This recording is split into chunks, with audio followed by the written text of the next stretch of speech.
بسم اللہ الرحمن الرحیم نحمدہ ونصلی علی رسولہ الکریم اما بعد فاعوذ باللہ من الشیطان الرجیم بسم اللہ الرحمن الرحیم۔ ربیع الاول کے حوالے سے یہ ایک سلسلہ ہم شروع کر رہے ہیں جس میں رسول پاک علیہ الصلوۃ والسلام کی جو نبوت والی زندگی ہے، جو آپ علیہ الصلوۃ والسلام کے 23 سال ہیں، اس کے بارے میں ایک سیریز شروع کی جا رہی ہے جس میں سال کے اعتبار سے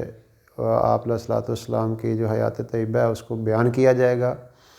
مسلمان کی یہ خواہش ہونی چاہیے اور یہ جذبہ ہونا چاہیے کہ مجھے اپنے نبی علیہ الصلوۃ والسلام کی جو 23 سالہ نبوت کا زمانہ ہے وہ اس کے بارے میں مجھے ساری انفارمیشن ہو، تاکہ ہم اس زندگی کو اپنے سامنے رکھ کے اس کے مطابق اپنی زندگی گزار سکیں۔ تو آپ علیہ الصلوۃ والسلام غار حرا میں تشریف لے جایا کرتے تھے اور وہاں پہ آپ کئی دن قیام کیا کرتے تھے، اور یہ سلسلہ جو جب آپ کو نبوت ملی، جب آپ نے اناؤنس کیا، تو یہ 3 سال اس سے پہلے مسلسل آپ رمضان المبارک کے مہینے میں تشریف لے جاتے تھے، اور جب آپ علیہ الصلوۃ والسلام کو نبوت ملی، جب آپ کے پاس فرشتہ آیا تو 21 رمضان المبارک کی وہ رات تھی، اور طلوع سحر سے پہلے آپ کے پاس یہ فرشتہ آیا۔ آپ کو یہ جو فرشتے جبرائیل علیہ السلام آئے، اس سے پہلے بھی آپ کو خواب آیا کرتے تھے، نیک خواب آتے تھے، روشنی نظر آتی تھی، اور بلکہ آپ علیہ الصلوۃ والسلام نے فرمایا میں مکے میں ایک پتھر کو پہچانتا ہوں جو مجھے بعثت سے پہلے، یعنی نبوت ملنے سے پہلے مجھے سلام کیا کرتے تھے۔ تو جب آپ علیہ الصلوۃ والسلام کے پاس جبرائیل علیہ السلام پہلی دفعہ آئے تو اس وقت آپ کی عمر مبارک 40 سال 6 مہینے اور 12 دن تھی، اور یہ 10 اگست اور 610 عیسوی کا سال تھا۔ اور ویسے تو یہ آپ علیہ الصلوۃ والسلام کو نبوت اس وقت ملی جو عام طور پہ ہم بتاتے ہیں، لیکن آپ علیہ الصلوۃ والسلام سے پوچھا گیا کہ یا رسول اللہ آپ کو نبوت کب ملی؟ تو آپ نے فرمایا کہ میں اس وقت بھی نبی تھا جب ابھی آدم علیہ السلام روح اور جسم کی منزلیں طے کر رہے تھے، اور پھر اللہ رب العزت نے سورۃ یاسین کو اس کائنات کی تخلیق سے 1000 سال پہلے پڑھا، جس میں آپ اللہ تعالیٰ ارشاد فرماتے ہیں یاسین والقرآن الحکیم انک لمن المرسلین، یعنی آپ گویا بہت پہلے سے نبی تھے اللہ تعالیٰ کے جو کتاب میں۔ تو لیکن یہ ایک آپ نے اناؤنس کیا، تو یہ جبرائیل علیہ الصلوۃ والسلام آپ صلی اللہ علیہ وسلم کے پاس تشریف لائے۔ یہ 21 رمضان مبارک کی رات تھی، اور آپ صلی اللہ علیہ وسلم غار حرا میں تھے،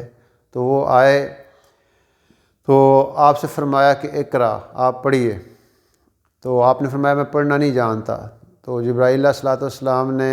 اس پر آپ علیہ الصلوۃ والسلام کو اس زور سے دبوچا، آپ نے فرمایا کہ مجھے ایسے محسوس ہوا کہ مجھے چور کر ڈالا، پھر چھوڑ کر فرمایا پڑھو۔ میں نے کہا میں تو پڑھنا نہیں جانتا۔ پھر اسی طرح دوسری دفعہ، پھر تیسری بار دبوچا اور فرمایا اقرا بسم ربک الذی خلق خلق الانسان من علق اقرا وربک الاکرم الذی علم بالقلم علم الانسان ما لم یعلم، پڑھ اپنے پروردگار کے نام سے جس نے پیدا کیا، انسان کو لوتھڑے سے پیدا کیا، پڑھ کہ تیرا رب بڑا کریم ہے جس نے قلم کے ذریعے سے علم دیا، انسان کو وہ بات سکھائی جو وہ نہیں جانتا تھا۔ جب آپ صلی اللہ علیہ وسلم پہ یہ وحی نازل ہوئی، آپ صلی اللہ علیہ وسلم بہت زیادہ آپ پہ خوف طاری ہو گیا۔ آپ صلی اللہ علیہ وسلم غار تشریف لے گئے، اور بلکہ اس سے پہلے بھی یہ قصہ آتا ہے تاریخ کی کتابوں میں، سیرت کی کتابوں میں،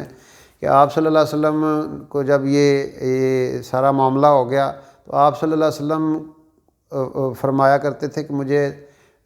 شاعروں سے اور پاگلوں سے بہت زیادہ نفرت تھی۔ تو اب میرے ساتھ جب یہ معاملہ ہوا تو میں نے کہا کہ لوگ مجھے بھی ایسا کہیں گے، تو میرے دل میں آیا کہ میں پہاڑ سے چھلانگ لگا لوں۔ تو لیکن ایک دم مجھے آسمان سے میں نے دیکھا کہ وہ جبرائیل علیہ الصلوۃ والسلام ہیں، اور وہ کہہ رہے ہیں کہ میں اللہ کا نبی ہوں اور آپ اللہ کے رسول ہیں، اور آپ نے اللہ کا پیغام دنیا کو سنانا ہے۔ تو پھر میرا وہ خیال جو ہے وہ ختم ہو گیا۔ آپ صلی اللہ علیہ وسلم پھر غار تشریف لے گئے۔ خدیجہ الکبریٰ رضی اللہ تعالیٰ عنہ سے فرمایا کہ ضملونی، مجھے چادر اڑا دو، مجھے چادر اڑا دو۔ آپ صلی اللہ علیہ وسلم سے پھر وہ دہشت جاتی رہی، اور آپ صلی اللہ علیہ وسلم نے وہ سارا قصہ خدیجہ الکبریٰ رضی اللہ تعالیٰ عنہا کو سنایا، تو اور فرمایا کہ مجھے اپنی جان کا ڈر لگتا ہے۔ اس موقع پہ خدیجہ رضی اللہ تعالیٰ عنہ نے فرمایا کہ اللہ کی قسم ایسا ہرگز نہیں ہو سکتا، اللہ تعالیٰ آپ کو کبھی رسوا نہ کرے گا، آپ صلہ رحمی کرنے والے ہیں، بے سہاروں کا بوجھ اٹھانے والے ہیں، اور آپ تنگ دست لوگوں کی مدد کرتے ہیں، مہمانوں کی میزبانی کرتے ہیں، اور حق کے سلسلے میں پیش آنے والے مصائب میں مدد فرماتے ہیں، تو اللہ رب العزت آپ کو ضائع نہیں کیا کریں گے۔ تو اس کے بعد آپ وہ اپنے چچا زاد بھائی ورقہ بن نوفل کے پاس لے گئے، جو کہ انجیل کا علم جانتا تھا، اور جب انہوں نے ساری صورت بتائی تو آپ وہ ورقہ بن نوفل کہنے لگے کہ یہ وہی فرشتہ ہے جو کہ موسیٰ علیہ الصلوۃ والسلام پہ آیا کرتا تھا، اور ایک دن آئے گا جب آپ یہ اناؤنس کریں گے، لوگوں کو بتائیں گے، تو آپ کے جو مکے والے ہیں آپ کو نکال دیں گے۔ تو آپ نے فرمایا کہ وہ مجھے نکال دیں گے؟ فرمایا کہ ہاں، جو بھی یہ کام کرتا ہے، اللہ کا پیغام جس نے بھی پہنچایا آج تک، اس کے ساتھ اس کی قوم نے یہی کیا، اس کو تکالیف دی ہیں، پریشانیاں دی ہیں، اس کو اپنے وطن سے نکال دیا۔ کاش میں اس وقت تک زندہ رہتا تو میں بھی آپ کو سپورٹ کرتا۔ تو اس کے بعد چند ہی دنوں کے بعد ان کا جو ہے وہ انتقال ہو گیا۔ تو یہ رسول پاک علیہ الصلوۃ والسلام کی جو حیات طیبہ کا 40واں سال، یا آپ یوں سمجھ لیں کہ 41واں سال، اور نبوت کا پہلا سال تھا، جس میں یہ جو ہے یہ واقعات ہوئے۔ اللہ رب العزت نے آپ سے کام لینا تھا، کیونکہ آپ غیر حرام میں بھی جایا کرتے تھے، تو یہی سوچتے رہتے تھے امت کی جو بے دینی ہے اور ان کا شرک کرنا ہے اور ان کی رسومات ہیں، آپ کے اندر ایک تڑپ تھی، ایک درد تھا کہ یہ کیسے ان کی اصلاح ہو سکے، لیکن آپ کو کوئی صورت نظر نہیں آتی تھی۔ تو اللہ رب العزت نے آپ کو اس انداز سے جو ہے وہ یہ پہلی وحی آپ پہ آئی، اور پھر آہستہ آہستہ یہ جو ہے نا سلسلہ پھر جاری رہا، اور پھر جو نبوت کا اگلا سال ہے، پھر وہ آگے جو سلسلہ ہے وہ انشاءاللہ اگلے کلپ میں جو ہے ہم آپ کو سامنے پیش کریں گے۔ اب یہ ہے کہ اس کو آپ غور سے سنیں، سیرت طیبہ کے جتنے کلپس ہوں گے، اور اس کو اور اپنے دوستوں کو شیئر کریں، تاکہ زیادہ سے زیادہ مسلمان جو ہیں وہ اپنے نبی علیہ الصلوۃ والسلام کی حیات طیبہ سے متعارف ہوں، اور انہیں پتہ چلے کہ کس طرح ہمارے نبی علیہ الصلوۃ والسلام نے زندگی گزاری، اور خاص طور پہ جو نبوت کے